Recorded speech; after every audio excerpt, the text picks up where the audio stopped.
Chers amis, nous continuons notre petite avancée dans cette découverte de la façon dont la grâce habite et notre vie chrétienne.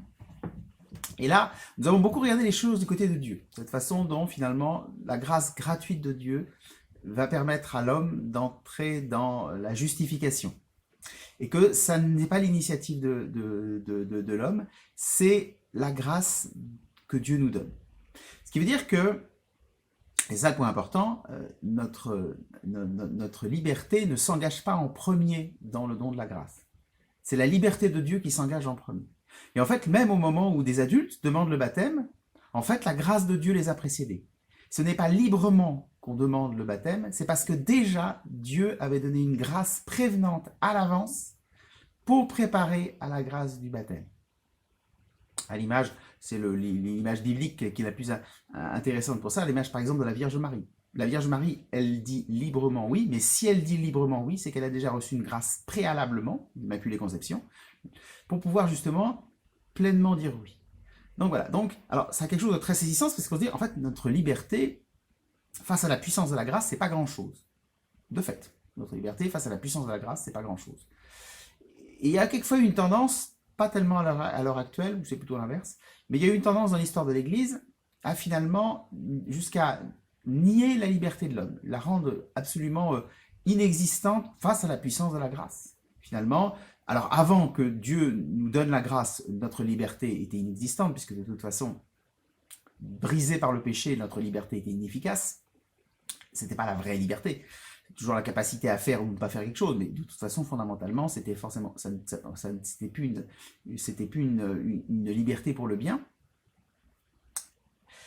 Mais il y a eu une tendance dans l'Église à penser que finalement, même au moment de la grâce, finalement, notre liberté était la grâce, la puissance de la grâce, se substituait à notre liberté.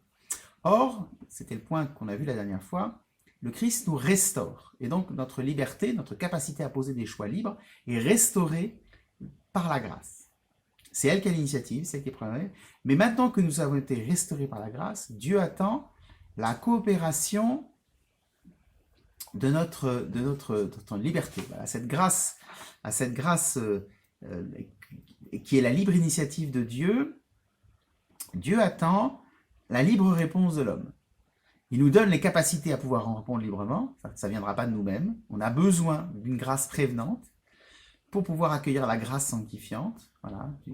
Mais voilà, toujours l'image de Marie, hein, il y a une grâce qui est donnée pour pouvoir entrer dans la plénitude de la grâce qui lui est faite. Nous c'est pareil, la grâce du baptême, eh bien, il y a une grâce prévenante qui nous travaille intérieurement, qui nous précède, pour que nous puissions voilà, adhérer avec notre liberté à cette grâce de la sanctification. Mais pour autant, nous sommes toujours à travailler cette coopération, cette collaboration de la grâce qui entre dans notre vie, la grâce qui vient de Dieu, et notre réponse. Parce que une fois que Dieu nous a donné cette grâce, eh bien, notre liberté s'exerce pour vivre avec, et il y a aussi un autre enjeu, mais aussi quelquefois pour rompre avec la grâce. Ce que dit très bien le catéchisme, qui dit que comme nous collaborons, restaurés dans notre liberté, nous collaborons à la grâce de notre baptême, nous pouvons aussi de nouveau mal user de notre liberté, comme nos premiers parents, pour rompre avec la grâce. Et alors il y a les mêmes conséquences.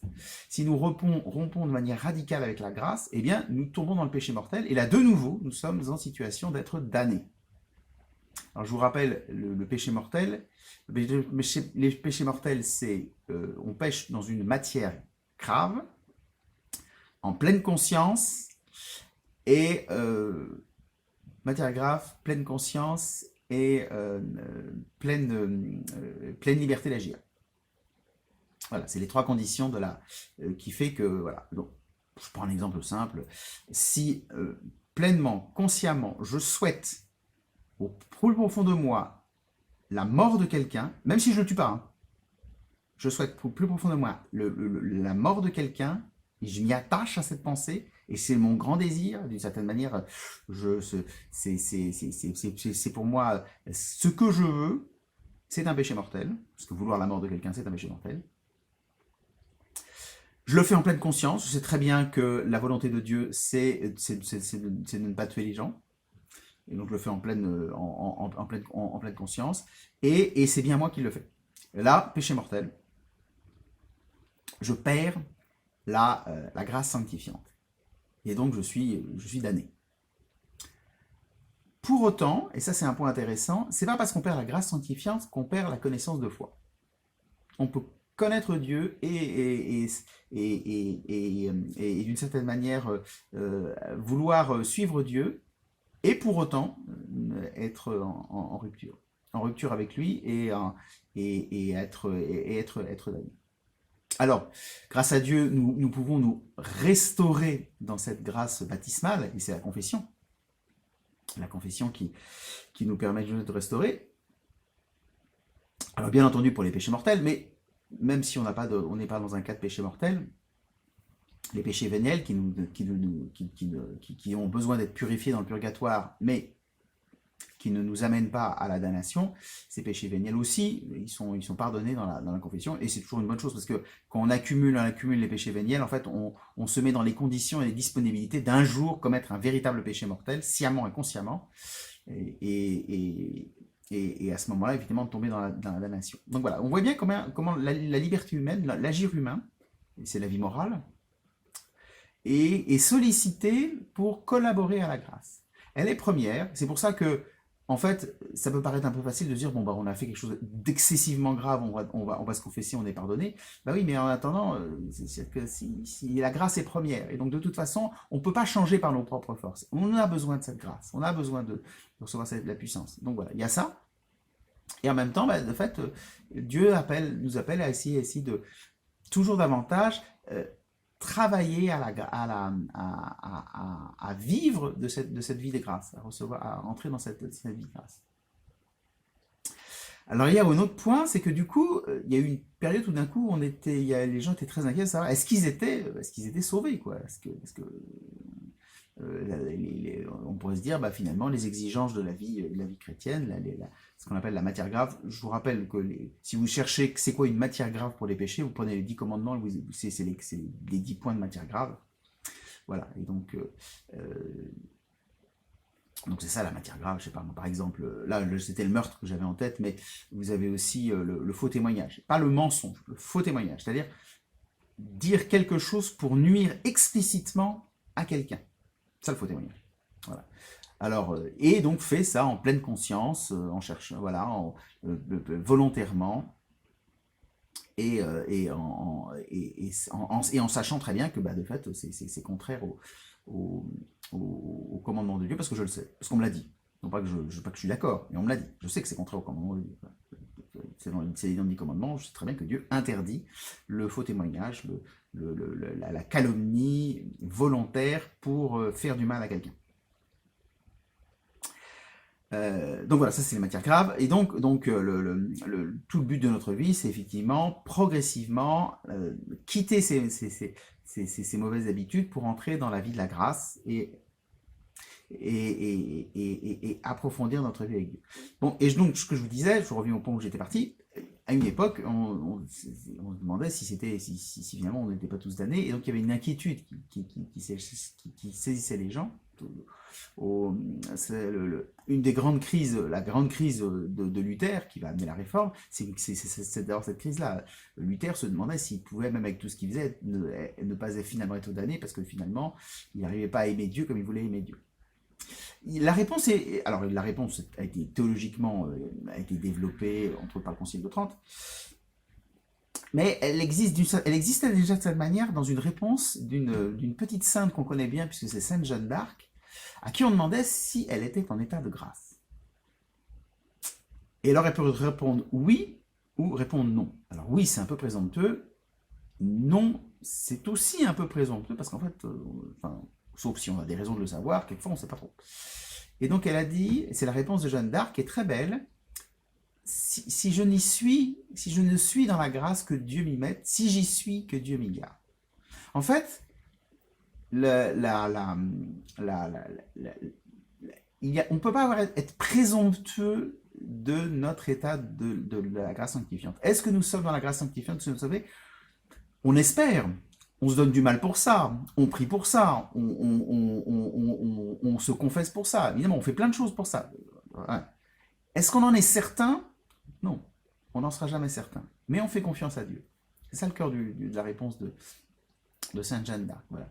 Je fais confiance à Dieu. Et je m'en remets à lui. Et je lui demande de son aide. Et je m'appuie sur sa grâce. Et un peu comme la réponse de la Vierge Marie, je me présente comme humble devant Dieu en lui demandant qu'il m'aide. C'est la grande voie de la sainteté. C'est reconnaître qu'on a besoin de Dieu. Reconnaître qu'on est faible et qu'on est petit. Se reconnaître enfant. Le Seigneur Jésus l'avait dit, si vous ne vous présentez pas comme des enfants de royaume des lieux, vous ne pouvez pas entrer. C'est accepter que sans Dieu, je ne suis rien. Sans Dieu, je ne peux rien faire. Dans l'évangile de Saint Jean, Jésus leur dit, voilà, sans moi, vous ne pouvez rien faire. Ça a été utilisé dans les premiers conciles pour justement sur les questions de la primauté de la grâce. Sans la grâce de Jésus, nous ne pouvons rien faire. C'est pas faire beaucoup, c'est rien. Nous avons besoin de la grâce de Dieu. Nous avons besoin de la puissance de la grâce de Dieu. Et si nous ne l'avons pas, eh ben, il y a quelque chose qui nous manque. Nous ne pouvons pas arriver à nos fins. Voilà. Et donc, la vie de la grâce, c'est à la fois collaborer à la grâce de Dieu, mais c'est ce qui serait en fait finalement le défaut qui est qu'on misait tout sur la grâce de Dieu et puis on ne pouvait plus la liberté de l'homme. Bon, voilà. Le défaut, ce serait de dire de tout rabattre sur la liberté de l'homme en disant voilà, c'est l'homme qui fait tout et puis Dieu vient après. Non, on a besoin de cette coopération avec, je vais reprendre la même phrase de Jeanne d'Arc, une autre phrase de Jeanne d'Arc, avec Dieu en premier. Dieu premier servi, Dieu premier aimé, Dieu premier dans ma vie. Et faisant cela, malgré ma faiblesse, malgré mon péché, eh ben, la grâce grandit dans ma vie. La confiance que je porte à Dieu, mon désir finalement de toujours davantage être avec lui et accepter qu'il m'éprouve et que je passe par des épreuves pour grandir dans la foi et dans la sainteté, eh ben, c'est ça le chemin. C'est le chemin humble, mais le beau chemin de la vie chrétienne. Voilà pour la collaboration entre la grâce et la liberté. C'est très intéressant de remarquer, je le constate à la fin de ma petite vidéo, c'est très intéressant de constater que les grands exemples sont des exemples féminins. Je vais citer la Vierge Marie, je vais citer Sainte Jeanne d'Arc, on pourrait aussi citer Sainte Thérèse de l'Enfant Jésus. Les grands exemples de cette conscience très profonde que sans la grâce, je ne suis rien, et donc que je la demande sans crainte, que je n'hésite pas à demander de l'aide, voilà, que je suis faible et j'ai besoin qu'on m'aide. Ça naît plus facilement dans le charisme féminin. Pour les hommes, c'est plus compliqué parce que, à cause de la force physique, on a tendance à penser qu'on peut y arriver par tout seul et qu'on n'a pas besoin des autres. Et c'est pas toujours vrai. Il faut, un peu comme Pierre, un peu comme Paul, qu'on soit un peu dans notre mélasse, bien plongé dans une situation où on peut plus s'en sortir comme Pierre, dire finalement Seigneur, sauve-moi. Mais c'est d'une certaine manière, on a l'impression que c'est presque plus naturel dans le cœur féminin. Mais pour les hommes comme pour les femmes, voilà, le cœur de notre vie de la grâce, c'est ce cri-là. Seigneur, sauve-moi. C'est l'appel à la grâce. Nous devrions nous lever avec ça dans le cœur et nous coucher avec ça dans le cœur. Parce que c'est avec cela que nous pouvons en fait profondément collaborer, mettre toute notre vie en collaboration à cette grâce de Dieu qui nous transforme. Voilà, chers amis, je vous dis à demain, que Dieu Tout-Puissant vous bénisse. Bonne journée.